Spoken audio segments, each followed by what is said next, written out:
Stop, look, and listen. We will soon be making an important decision for the future of Oxford. The Oxford BUI parcel's fate is in our hands. What does this mean? Hi, my name is Kate Cosgrove. I would like to talk to you about why the preservation and control of this 465-acre parcel is very important to the town of Oxford. Oxford's growing population means expanded needs. Very few large parcels are left in Oxford which are not privately owned.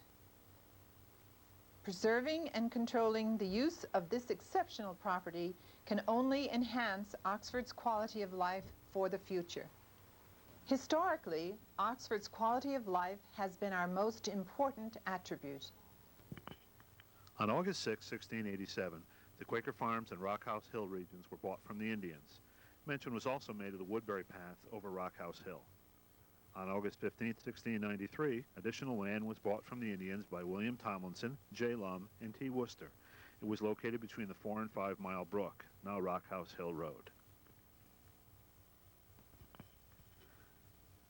The Smith House, circa 1750, is located on Rockhouse Hill Road on a 1687 Indian purchase. It sits back from the road on a plateau above the 4 Mile Brook, affording great views to the north, east, and south. It is the only home remaining in this area, all others having been demolished to prevent contamination to the water supply when the BUI Company reservoir was flooded. It was saved through the tenacity of a Smith descendant, Otis Francis, who refused to be bought out by the water company. Much of this Birmingham Utilities Water Company land years ago was farmland, and much of the timber cut off the land was used to feed the furnaces of Coe Brass Manufacturing Company. In 1834, Israel Coe became partners with Anson G. Phelps, for whom Ansonia was named. They started the brass shop in Torrington. Later, because of expansion in Ansonia and Derby, they purchased land here in Oxford so that cut timbers could be sent down the Housatonic River to their plants downstreams. Remnants of many old foundations can be found on the water company property. One such foundation we believe to be that of Judson English, residence, a leading member of the Great Hill Methodist Church. He lived on the north side of Holbrook Road, beyond the Great Hill Cemetery, on a road referred to then as Hell Lane. Most of the Great Hill Reservoir property was purchased by the City Water Supply Corporation from William Downs in 1902. In later years, it became known as the Ansonia Derby Water Company, and most recently as the Birmingham Utilities Incorporated. There remains a diversity of flora and fauna here with extensive wetlands, varied terrain and topography, brooks, open fields, pine forest, stone walls, cellar holes, and mill remnants. All of this makes this area attractive to wildlife and could offer the full benefits associated with open space. It's history, particularly of this parcel, that has provided us with the diverse ecology and environment that exists there today.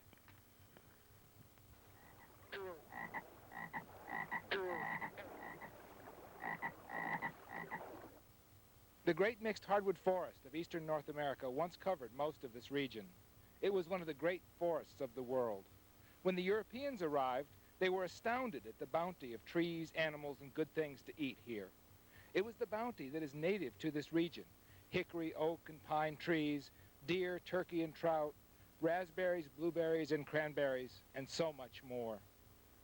As ecosystems evolve through time, they tend toward diversity, complexity, and stability. This ecosystem had evolved for 7,000 years with the help of Native Americans before the Europeans arrived. Larger ecosystems have more possibilities for larger and more diverse species. Although we are finding more benefits for intact, mature ecosystems all the time, there is much we don't know yet. Our children are concerned about the destruction of the rainforests.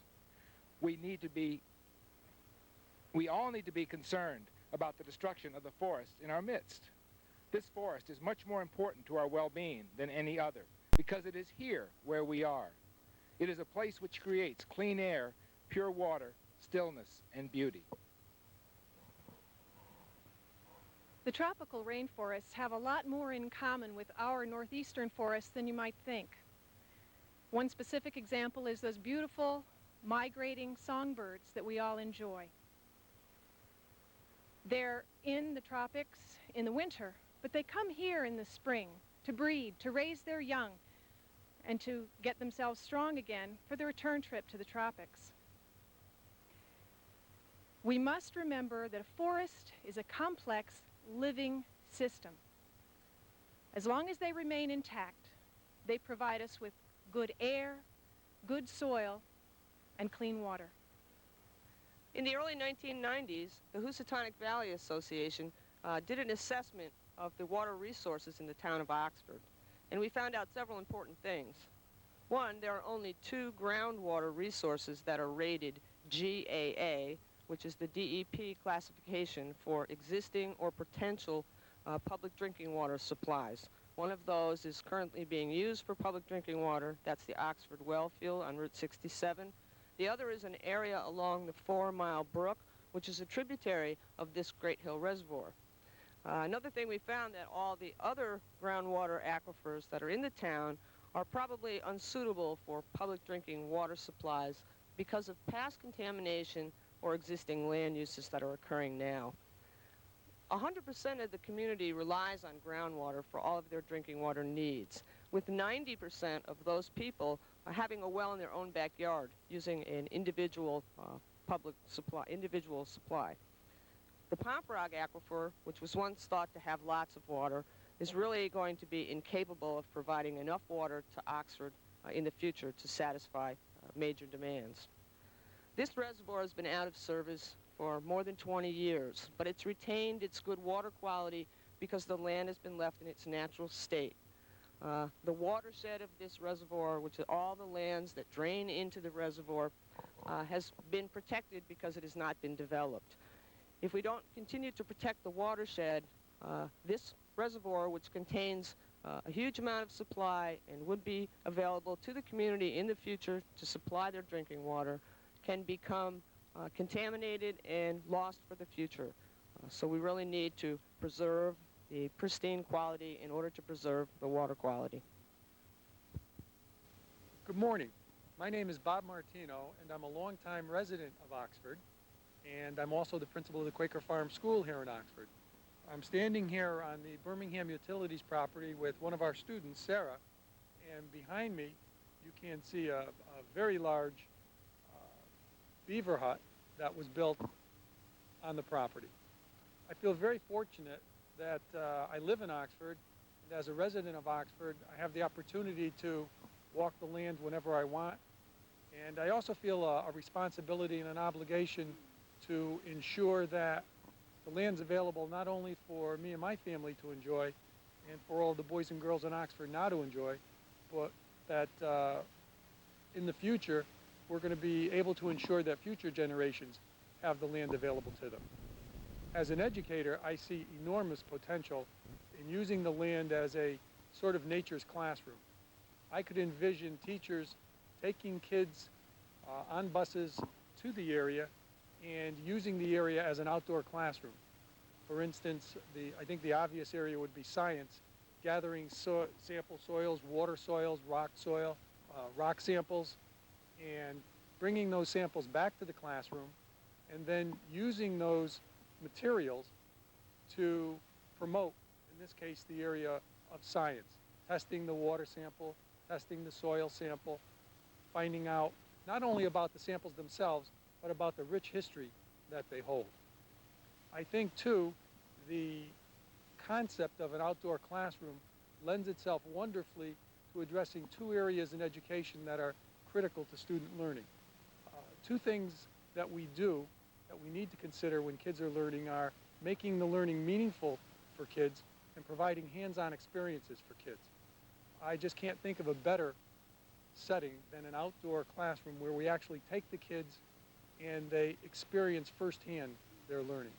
Then when they return to the classroom, they have the opportunity to, again in the area of science, firsthand experiment with the materials that they've brought back with them. Another area that comes to mind immediately is writing. One of our major challenges is getting kids to write and have them enjoy what they're writing. Finding a topic is often difficult.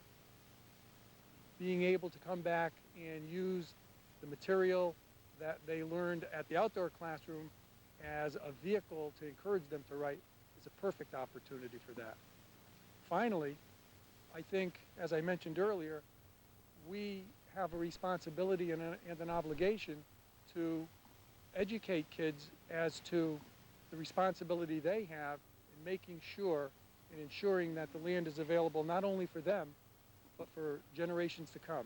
And again, I can't think of a more natural setting than an outdoor living classroom. I'm Charlie, and this is my son David, my granddaughter Sarah, and we represent 3 generations of folks. Oh, how about the doggy? What's the doggy's name? That's Bandit. And we represent 3 generations of folks who like to get out in the woods and walk. And there's a couple of thoughts that occurred to me as we stand here today, and I'm wondering where Sarah's children and grandchildren, if they might be standing at this particular spot sometime in the future. If this piece of land winds up as a Dunkin' Donuts or a gas station or heaven knows what, Sarah's grandchildren will not have the opportunity to walk in the woods and learn to appreciate nature. As an 80-year-old person, I wonder what it is that I might leave to my children. Something other than tangible assets, I hope. Some of the intangibles might be an appreciation of what this few inches of topsoil and clean water and clean air, things that we just simply cannot live without, that if we understand that of God's creatures, man is perhaps the only one that has the ability to destroy them. I hope that as an individual, I can't do an awful lot about it, but as a community group, we can ensure that our children and grandchildren and their grandchildren will have a place like this to come to. Why do you like to come walking in the woods? Because all the animals live here. And if all the trees are cut down, then no birds or other animals, whoever goes up in the trees, won't be up in the trees. Plus, it's a lot of fun to come walk in the woods. You never know what you might find. Look what Grandpa's holding. How about that? What's that? It's a deer that got it. Is it an antler? Yeah. I'm very fortunate that my dad at an early age took us out in the woods and we learned to appreciate nature. We learned an awful lot about trees and wildlife and the importance of preserving it. And we're hopeful, as my dad said, that we can preserve it for the next generations. We have all heard from friends and neighbors in the town of Oxford property. Still, there remains many questions, one of which is, how can the townspeople afford it? Take a walk with Dave and I. We'll hopefully be able to answer some of your questions as we show you some of this property.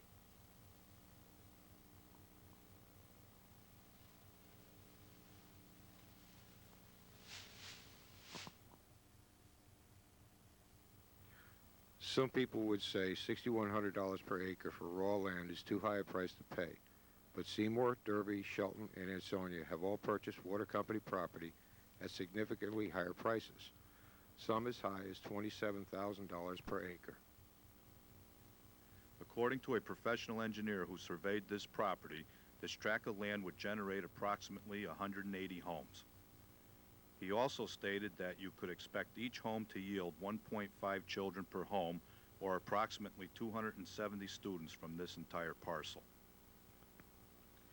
According to the Board of Ed budget, it costs approximately $7,100 per student for education. If this property were developed, just the cost to educate the additional children would be a staggering $1.9 million per year. If we choose to invest in Oxford's future by purchasing this property, It would cost an average homeowner about $84 per year for the next 20 years. If we choose to let this property become a residential development, the cost to an average homeowner for education alone would be $230 per year the first year. Education costs historically increase over time. In the past, according to the plan of development, the townspeople voted overwhelmingly that they want to maintain Oxford's rural character. I don't know of a better way to accomplish this than by purchasing this property. We would be preserving a large tract of land for its importance to our local environment and also benefit the town in the long run financially while preserving the rural character of Oxford.